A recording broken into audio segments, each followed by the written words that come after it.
A few weeks ago, my wife and stepdaughter Emma, we were in Tahoe, and we were leaving the marina in South Lake Tahoe. It was dark, and so we had a little bit of a walk to our car. So we were walking to our car, and we were, I don't know, 100 yards or so away. I saw a little shadow of something that was kind of just rustling in the bushes, and there was something blocking it, so I couldn't see. So we walked a little bit further, and all of a sudden, out of nowhere, a bear crossed in front of us, and there were two cubs that followed. Now, I'm not gonna lie, my initial reaction, I turned around. I didn't even think. I turned around and I kind of just started running, and then I stopped. I said, "Wait, that's not the right reaction." And wait, I'm like the man in this family. I should have stayed. But that was just my reaction. So I came back, and of course they gave me a lot of flack. And then before we know it, another cub came out. Well, I knew not to run here, but the point was, right, something startled me, something unexpected happened, and my natural instinct was to run. I don't think this is too dissimilar in regards to how things can play out in our faith journey. We're going to continue looking in the book of Mark, chapter 9, and we're gonna see really something that had the potential to really frighten Jesus and the disciples, and yet we see Jesus just stay very present and filled with power. So let's read Mark 9. I'm going to read 17 through 20. A man in the crowd answered, "Teacher, I brought you my son who is possessed by a spirit that has robbed him of his speech.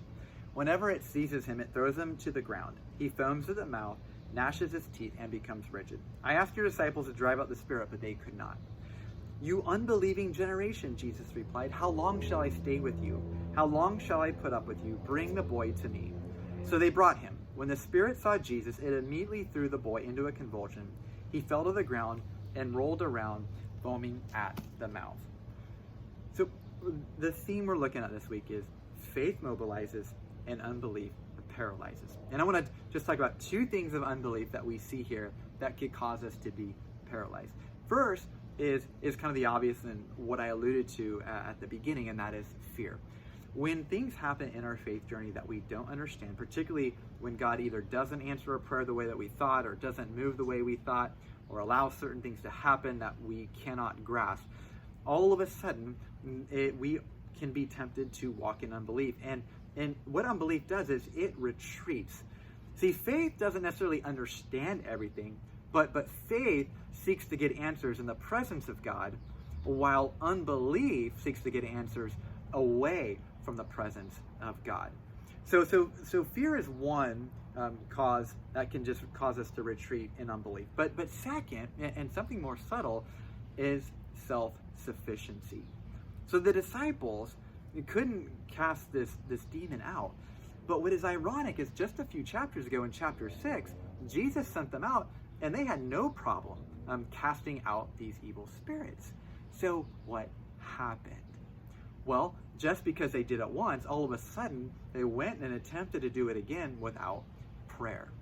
And once we have some success in life, once we feel like we've arrived, we gain some confidence, a lot of times unbelief can come out of nowhere, and it's a lot more subtle than fear. And so what happens is we rely on our past experiences, we rely on our own giftings, and that begins to chip away at our faith. So those are two things that can cause us to retreat in unbelief rather than pressing in faith. So let me ask you in closing, which forms of those unbelief do you struggle with most? Is it the fear-based things you don't understand, or is it more of a self-sufficiency? And second, what steps can you take this week to leave a place of unbelief and be mobilized by